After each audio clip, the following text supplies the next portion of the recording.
Nag-kick shot ang kalabang babae na Efren dito. Hey, y'all, come look at this. Heto na si Efren, guys. Maswerte naman to dahil walang magandang tira sa 1 ball.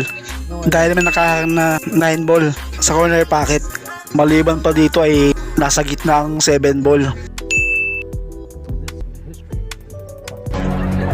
Tatamaan muna to bago tamaan ang 9 ball. Ano kayang gagawin ni Efren dito, guys? What?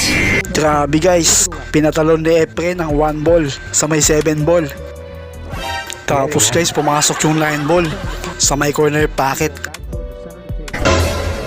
Anong masasabi nyo, guys? Sinadya ba ni Efren na papasukin ang 9 ball o natsambahan lang?